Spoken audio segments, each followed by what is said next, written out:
我先生前一阵子就是他有提到过所谓敬拜的本质，哈，我觉得现在作曲了1年之后，我在这个地方有现在这个程度的体会，哈，我做一个分享啊。什么是敬拜？我觉得我们用一个圣经的例子可以看得很清楚哈，就是亚伯拉罕在神的带领跟指导之下，他呢要求亚伯拉罕献上他的儿子，对吗？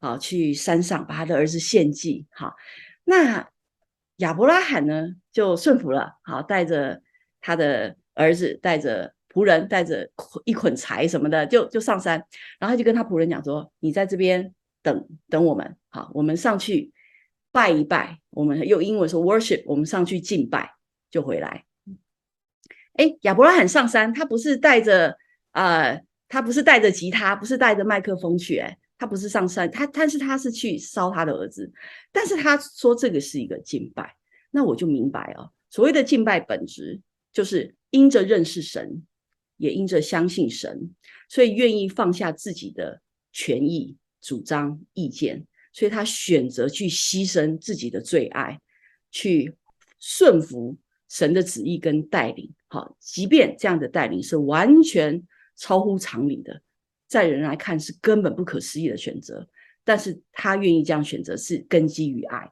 这个是敬拜，这是敬拜的最初也是最本，它是侍奉的核心。好，所以我就体会到这一点之后，所以就明白，就敬拜不是根于，不是在音乐，不是，对，敬拜是发于心，然后是对，所以亚伯拉罕绝对可以说，我上山是敬拜神，我因着这样爱神、认识神、愿意顺服而采取的一切的行动，都是出于敬拜。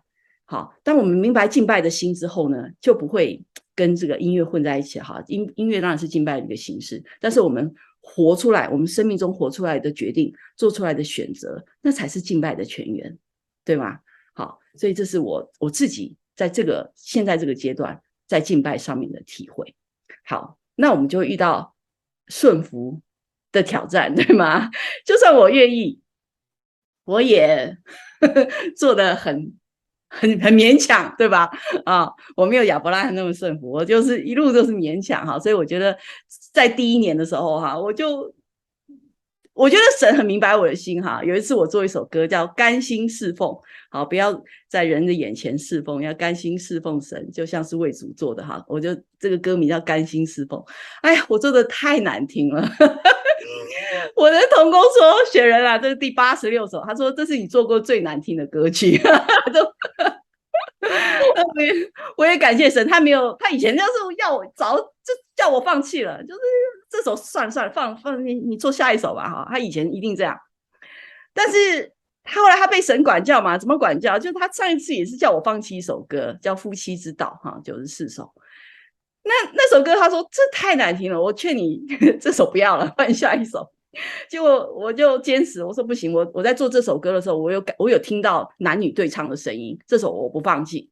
好，结果那首歌居然卖出去了，哎，就神就给我们上了一课哈，就他认为最好听的音乐是最重要的。我说这歌词好也蛮重要啊，那我就不愿意放弃啊。那后来事实上证明，先卖出去的第一首歌不是最好听的歌，对吧？好，所以他就也明白啊，他就不会叫我放弃，他就说难听的不得了。我就觉得他捏着鼻子帮我把后面的后置工作做完了嘛，我也很为难他，对不起。那好啦，这首歌做完之后，因为歌词在后置的时候，我当然心情不好嘛，因为被同工嫌成这样，我差点没有办法完成他的后置工作哈，因为想到就很难受。可是里面的歌词呢，又一再的安慰了我，然后就说神就是透过这个歌词问我说：“你如果被嫌弃，你就不甘心了吗？你如果被挑剔，你如果被误解，你就不愿意甘心侍奉了吗？所以你的侍奉到底是出于好的结果，被肯定，被称赞，好，还是出于你自己愿意甘心侍奉？好，就这个大问在就一直透过那首歌不断的在我的脑海里面盘旋，然后我就只好把这首歌完成了哈。然后后来没有多久，神就要我做这首歌的见证。好，我就意识到说，我们这个音乐施工其实做出歌的好坏哈，是副产品。真正最重要的是什么？是我们经历神，我们见证神的这个过程，我们去透过经文，透过诗歌，我们遇见神。好，我们要去讲述的这个故事，我们要与神同行的这个生活方式，才是这个事工的本质。好，不是说一首歌多好听，因为事实上好听的歌很多嘛，对不对？这么多诗歌敬拜神，那简直数不完，对吧？但是唯有那些跟我们的生活、跟我们的生命经历碰撞的、交汇过的，让神的爱在我们身上产生印记的，这些歌才算数，对吗？好，所以这个歌的本质，创作的这个本质是经历神的过程，这个见证。好，这个是我觉得神耐用。你看他用这么难听的一首歌做的这么失败的一首歌，给我这么大的学习跟领受，对不对？这么差的歌他都可以使用，那更何况其他歌呢，对吗？所以我就明白了，那这也是释放我嘛，因为我明明就做不出什么好，做出好歌绝对是出于神的恩典哈，那做的不好是正常的嘛。好，结果我也想插一句啊，师母，其实歌曲的好坏啊，真的就像做一盘菜一样，你说什么菜是好吃呢？什么菜是难吃呢？对吧？那我可能去吃那种比如说我从来没吃过的加辣椒的，什么墨西哥的、印度的，我就觉得很难吃了。对我来说，因为我不能吃辣椒，我一吃就过敏，我就会死掉。所以我当然觉得这个很难吃啊，对不对？但是真的不能够以我自己的喜好来衡量，这是一首好歌还是一首难听的歌。而且真的这个歌曲的旋律，其实说白了，不是就像菜的味道，甜一点了，咸一点了，我觉得就是每个人的口味，根本不能够取决于说就是定性了，这就是一首难听的歌啊。有的歌我觉得非常有名的曲子，可能流传了百世的，一个不懂音乐的人一听，好难听啊！这是什么歌？这是什么调啊？怎么还可能是大师写的呢？你是不理解吗？所以我觉得在这一点上，也不需要我们气馁，也不需要就是被别人说好听或者不好听，就把我们的那种去服侍的心给击碎了。因为说白了，好吃不好吃都在个人，鞋穿在自己的脚上，舒服不舒服，那是根据你自己的尺码，根本就不是有一个完全一个衡量的标准，而标准是在神的手里，所以我们也不需要担心的啊。反而呢，透过了这首歌神就给我一个看见，一个亮光的打开。他说：“你知不知道为什么这首歌唱得这么难听？”我说：“我不知道。”他说：“很简单，因为你心里没有甘心。”所以呢，当我在遇到这个经文的时候，我没有办法把我的振动能量跟这个甘心乐意的这个讯息经文就是交叉一个平衡和谐的一个振动，所以就产生了碰撞跟冲击。所以说你本身不甘心，谁让你甘心？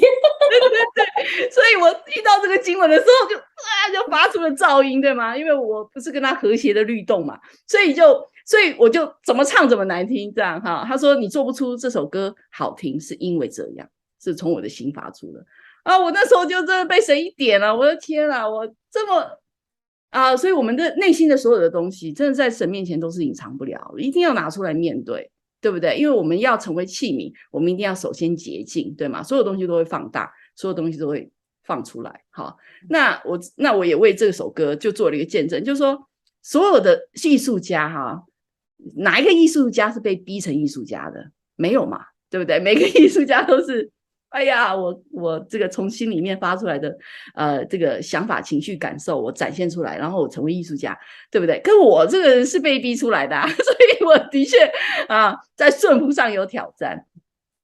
我一直都知道，我不管是一开始被神呼召，或者是选择嫁给传道人，或者是出国移民，或者是再移民，每一步都是因着咬着牙来顺服。